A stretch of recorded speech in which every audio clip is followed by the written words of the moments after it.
they got off to a wonderful start with Edwards and Knight in fine form. Really were taking the attack to India. And Goswami, the tall, rangy bowler, just struggled to find her line and length. Edwards taking full advantage of that wide one.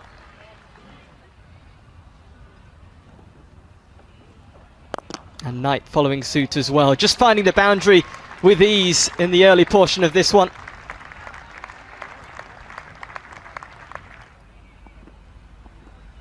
The two openers setting a really solid foundation for the innings to come. Just scoring all around the wicket. And the locals in Scarborough absolutely loving it.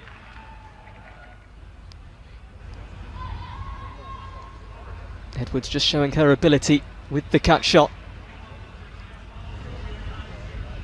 And it really was a captain's innings from Charlotte Edwards. Just kept on finding the gaps, even with a bit of help from the fielders.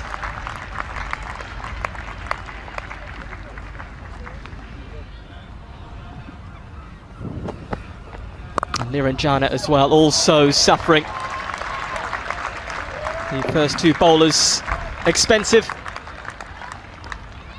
And really were in a dominant position, England, after just 4. They're thinking still to be on the front foot, be aggressive.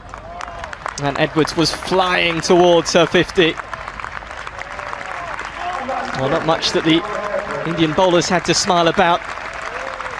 And the captain did go past her 50, 43rd one-day international 50.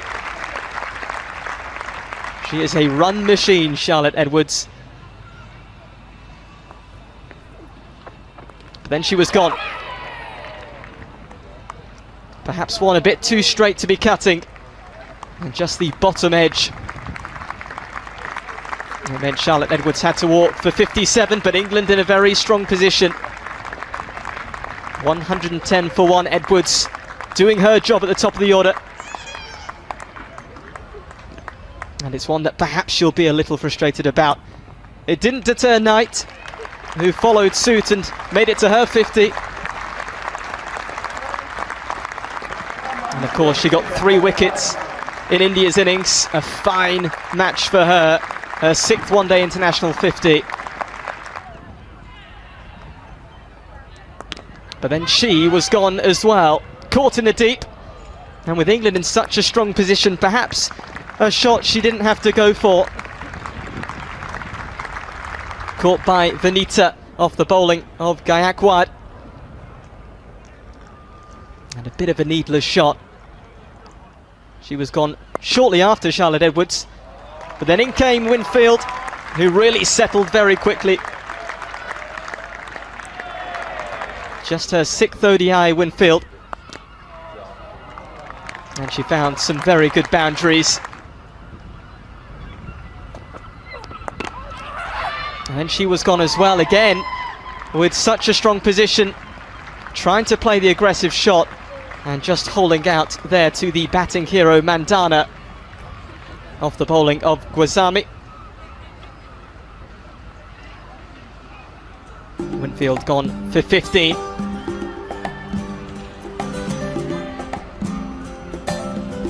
And then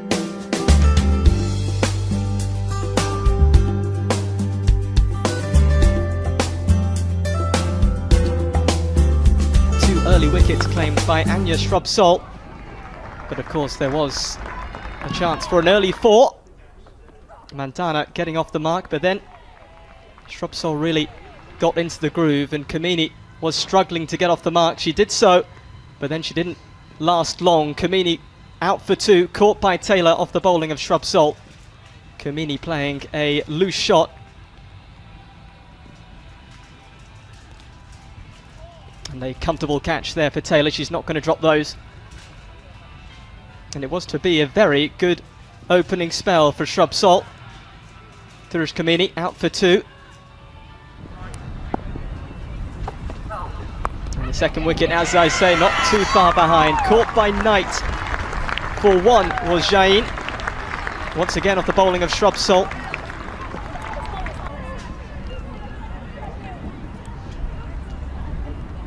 Just getting a little bit of extra bounce this time from Shrubsole, and it carries well.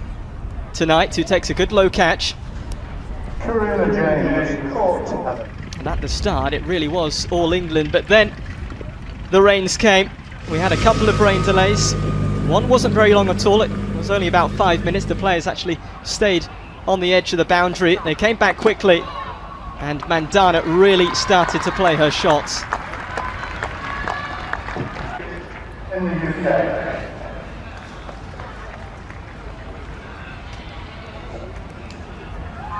Just the frustration there from Shrub Salt. And also ably backed up by Captain Raj. These two really settling the ship for India after that poor start. Raj coming in and playing a captain's innings and backing up Mandana, who was hitting boundaries all around the field, as was Raj.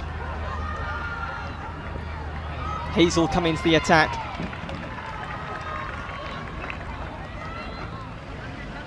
And Raj, who is such an important player for this India side, doing a good job. But once again, they had to go off for another rain delay. This one was a bit longer, about 45 minutes this time. It meant that 50 overs was reduced to 47, but it didn't affect Mandana and Raj, who carried on in that vein of form until Raj was caught behind. And it was Gunn, the prolific bowler, who's got the most wickets in English women's history. And just add that one to the list as well, getting the dangerous Raj. It didn't affect Mandana though, who kept on playing her shots, getting a little lucky there.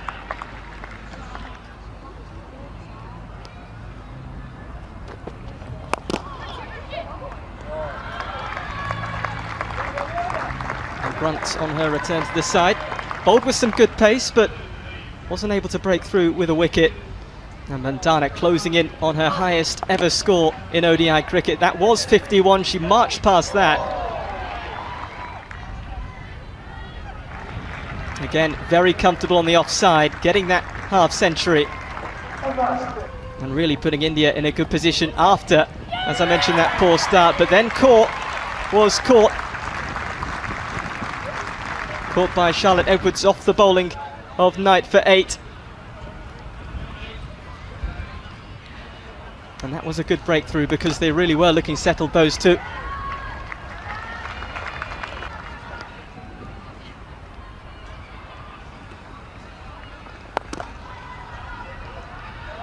Mandana kept on playing her shots, again sending that to the boundary, and also Vanita was playing well as well in company. Mandana marching past 70. And Vanita as well, getting in on the act, sending the white ball to the boundary. It was all looking rather comfortable for these two. A very good partnership until this. A real mix-up, and Mandana was run out. The real big wicket that for England. It was good work by Gunn, but Mandana, a wonderful knock, 74 off 99 balls. And then there was another run out as well. Again, it was Gunn. It was very sharp work. And this time Goswami sent packing.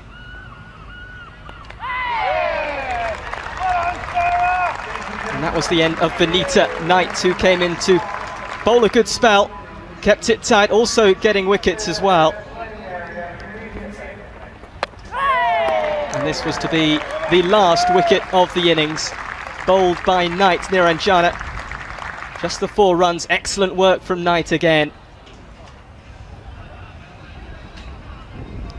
But there was still time for a few flurries of shots.